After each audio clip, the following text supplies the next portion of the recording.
ભોજક સામે એએમસીએ કાર્યવાહી કરી છે। સમાચારના માધ્યમોમાં અહેવાલ પ્રસારિત થયા બાદ કાર્યવાહી કરવામાં આવી। મોડી રાત્રે 12 વાગે જાહેર કરાયો સસ્પેન્શન ઓર્ડર। જી હા, એસ્ટેટ વિભાગના ડેપ્યુટી કમિશનર રિદ્દેશ રાવલ સાથે ટેલિફોનિક વાતચીત કરી અને હર્ષદ ભોજક મામલે મહાનગરપાલિકા પણ વિભાગીય તપાસ કરાવશે। સમગ્ર મામલામાં ડીવાયએમસી કક્ષાના અધિકારીઓની કમિટી બનાવવાનો નિર્ણય લેવામાં આવ્યો છે। એસીબી લાંચ પ્રકરણમાં હર્ષદ ભોજક સાથે કોઈ સંકળાયેલા અન્ય કોઈ છે કે કેમ તે અંગેની કમિટી રચવા માટેનો પણ નિર્ણય લેવાયો છે।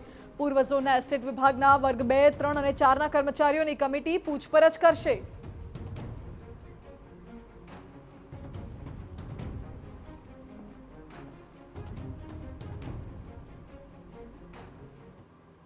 મહત્વનું છે કે હર્ષદ ભોજક સામે હવે તપાસ કરવા માટે કમિટીની રચના કરવામાં આવશે અને તેમની સાથે અન્ય કોણ કોણ સંડોવાયેલું છે તમામ દિશામાં હવે આ કમિટી તપાસ કરશે। વધુ જાણકારી આપી રહ્યા છે સંવાદદાતા સચિન પાટીલ। સચિન, જે કમિટીની રચના કરવામાં આવી છે, ખાસ કરીને આ કમિટીમાં કોણ કોણ હશે અને કઈ દિશામાં તપાસ આગળ ધપાવવામાં આવશે? માનસી, જે તપાસ છે તપાસમાં ડીવાયએમસી કક્ષાના અધિકારી હશે જે આ સમગ્ર મામલે તપાસ કરશે। સૌથી મહત્વની બાબત અહીંયા એ છે કે હર્ષદ ભોજક અને સાગઠિયા આ બધા એવા અધિકારીઓ છે જે સિસ્ટમમાં સડો છે। સડો એ પ્રકારનો કે સાગઠિયાને જે પ્રકારે ખુલ્લો દોર મળ્યો હતો અને સાગઠિયા જે પ્રકારે એમના જે કાંડ એક પછી એક સામે પણ આવ્યા અને આપણે જોયું કે 27 જે લોકો છે, નિર્દોષ લોકોએ પોતાના જીવ ગુમાવ્યા। અહીંયા જે ઘટના સામે આવી છે એમાં પણ એન્ટી કરપ્શન બ્યુરો દ્વારા જે કાર્યવાહી કરવામાં આવી છે, જે ફરિયાદ દાખલ કરવામાં આવી છે, પુરાવા સહિતની વાત છે આ। અને એમાં પણ જે બાબત સામે આવી કે જે પ્રોપર્ટી કે એમાં દુકાન હોય કે મકાન હોય જે કોર્પોરેશને પોતાના હસ્તક લીધી અને એ પ્રોપર્ટીની જગ્યાએ વૈકલ્પિક જગ્યા લેવા માટેની જે આ પ્રોસેસ છે, પ્રોસેસ માટે આ રૂપિયાની માંગણી કરવામાં આવી હતી અને એ જ બાબતને લઈને એન્ટી કરપ્શન બ્યુરોએ છટકું ગોઠવ્યું અને આ જે હર્ષદ ભોજક છે અને બીજા જે આશીષ કનૈયા પટેલ છે એમની જે છે આ મામલે ધરપકડ કરીને કાર્યવાહી શરૂ કરવામાં આવી છે। મહત્વની વાત એ જ છે કે આ જે સિસ્ટમનો સડો છે એ સિસ્ટમનો સડો દૂર કરવાની જરૂર છે અને જે પ્રકારે વિજિલન્સ ડિપાર્ટમેન્ટ હોય કે પછી આ સિવાય પણ એક મોનિટરિંગ જે છે એ સ્વાભાવિક રીતે થવું જરૂરી પણ છે। કારણ કે આ પ્રકારે જ્યારે લોકો આવા અધિકારીઓનો સંપર્ક કરતા હોય ત્યારે એમના માટેના જે મીડિયેટર જે પોતે આશીષ કનૈયા પટેલ એ પોતે જે ગવર્મેન્ટ અપ્રુવડ એન્જિનિયર છે અને એમાં ઇમ્પેક્ટ ફી સહિત પ્લાન પાસ કરાવવા માટેની જે કામગીરી છે એ તેઓ કરતા હતા અને આવા મીડિયેટર પણ એટલા જ જવાબદાર છે અને આવા જે લોકો છે એમની સામે કાર્યવાહી એક્ઝેમ્પલરી થવી જોઈએ, ઉદાહરણાત્મક થવી જોઈએ કે જે પછી આવા અધિકારીઓ જે છે એમને છૂટો દોર ન મળે। આ પ્રકારે જે લાંચ લઈને સાચા કે ખોટા કામ કરાવવા માટે લોકો જ્યારે પોતાને જે લાંચની રકમ એમને આપતા હોય છે ત્યારે એ સિસ્ટમ છે એ સિસ્ટમ બંધ થવી જોઈએ। કિંજલે કહ્યું એ પ્રકારે પારદર્શિતા હોવી ખૂબ જરૂરી છે અને એ જવાબદેહી હોવી પણ એટલી જ જરૂરી છે કારણ કે આ પ્રકારે જે અધિકારીઓ મન ફાવે એમ બેફામ રીતે રૂપિયા લે છે અને બેફામ રીતે કોઈ પણ પ્લાન પાસ કરી દેવો કે બેફામ રીતે કોઈ પણ લોકોની મજબૂરી છે એનો ફાયદો ઉઠાવવો,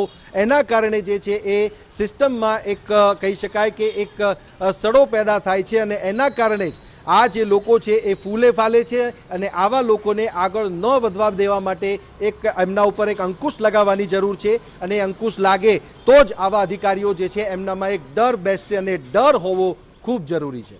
જી સચિન, બિલકુલ એ વાત તો સાચી, પરંતુ હર્ષદ ભોજક રંગે હાથ લાંચ લેતા પકડાયા પછી ટીવીમાં અહેવાલ પ્રસારિત થયો મીડિયામાં અને પછી તંત્રએ કાર્યવાહી કરી છે। શું અન્ય કોઈ પણ સંડોવાયેલું હોઈ શકે છે આ કેસમાં?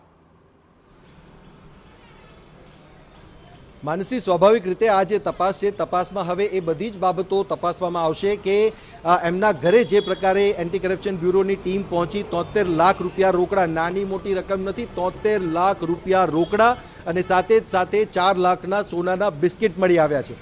એટલે વિચારવા જેવી વાત અહીંયા એ જ છે કે આ તો ફક્ત 10 લાખ લેવાની વાત થઈ હતી, વાત 50 લાખની હતી, ત્યાંથી 20 સુધી પહોંચી અને ત્યાર પછી 10 લાખ લેવા સુધીની વાત આવી હતી અને એમાં આ પ્રકારની રકમ જે છે એમના ઘરેથી મળી આવી છે। હજી એમના બેંક એકાઉન્ટ સાથે જ સાથે એમના એસોસિએટ્સ કોણ કોણ છે એની તપાસ એન્ટી કરપ્શન બ્યુરો કરશે જ, પરંતુ મોડે જે કાર્યવાહી કોર્પોરેશન દ્વારા કરવામાં આવી છે હર્ષદ ભોજકના સસ્પેન્શનને લઈને, ત્યારે હવે એ વિભાગીય તપાસ થશે। વિભાગીય તપાસમાં જે ઓફિસમાં કામ કરતા જે કર્મચારીઓ છે એમની સાથે કામ કરતા જે બીજા સહકર્મીઓ છે એમની પણ પૂછપરછ જે છે એ વિભાગીય તપાસમાં થશે, કારણ કે આ સિવાય પણ બીજી કઈ કઈ બાબતો છે જે બાબતો સામે આવી શકે છે. એન્ટી કરપ્શન બ્યુરોની તપાસમાં તો બધું સામે આવવાનું જ છે, પરંતુ આ જે તપાસ છે તપાસમાં બીજી કઈ કઈ બાબતો સામે આવી શકે છે અને વિભાગીય કાર્યવાહી જે થતી હોય છે એ વિભાગીય કાર્યવાહીમાં કયા કયા પગલાં એમની સામે લેવાઈ શકે છે એ પણ એટલું જ જરૂરી છે.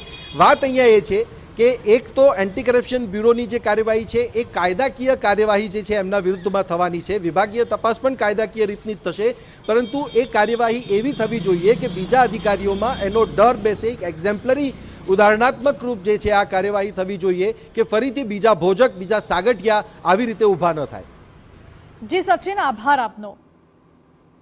એટલે એટીડીઓ હર્ષદ ભોજકની એસીબીએ હવે કાર્યવાહી કરી છે. મહત્વનું છે કે અમદાવાદમાં એએમસીના આસિસ્ટન્ટ ટીડીઓ લાંચ લેતા રંગે હાથ ઝડપાયા હતા. ખાનગી સાથીદાર સાથે આસિસ્ટન્ટ ટીડીઓ 20 લાખ રૂપિયાની લાંચ લેતા ઝડપાયા. જોકે એસીબીએ લાંચિયા અધિકારી અને તેના સાગરીતને સકંજામાં લીધા છે. એટીડીઓ હર્ષદ ભોજકની એસીબીએ ધરપકડ કરી છે. મહત્વનું છે કે વડીલો પરજીત જમીન પર એએમસીએ દબાણો દૂર કર્યા હતા અને વડીલો પરજીત જમીન પર વૈકલ્પિક વ્યવસ્થા કરી આપવા માંગી હતી. ₹50 લાખની લાંચ. એએમસીએ જમીન પરની મિલકતો તોડી લીધી અને કબજે કરી હતી. મહત્વનું છે કે એએમસીના લાંચિયા એટીડીઓના નિવાસ સ્થાને એસીબીએ સર્ચ ઓપરેશન કર્યું, જેમાં એસીબીની ટીમોએ હર્ષદ ભોજકના ઘરે મોડી રાત સુધી તપાસ કરી અને એસીબીની તપાસમાં લાંચિયા એટીડીઓના ઘરેથી 73 લાખની રોકડ રકમ મળી આવી છે. તપાસમાં ઘરમાંથી સોનાના બિસ્કિટ મળી આવ્યા, મિલકતોના દસ્તાવેજો, અન્ય કેટલાક દસ્તાવેજો પણ મળી આવ્યા છે. એટીડીઓ હર્ષદ ભોજકની સંપત્તિ અંગે એસીબી હવે તપાસ કરશે. હર્ષદ ભોજક અને તેના પરિવારના નામે કેટલી સંપત્તિ છે તે અંગે તપાસ કરવામાં આવશે. હર્ષદ ભોજક અને તેમના પરિવારજનોના બેંક એકાઉન્ટ અંગેની માહિતી મેળવવામાં આવશે. ₹20 લાખની લાંચની રકમ અને ઘરેથી મળેલા ₹77 લાખની સંપત્તિ, બંને મામલાની જુદી જુદી તપાસ થશે.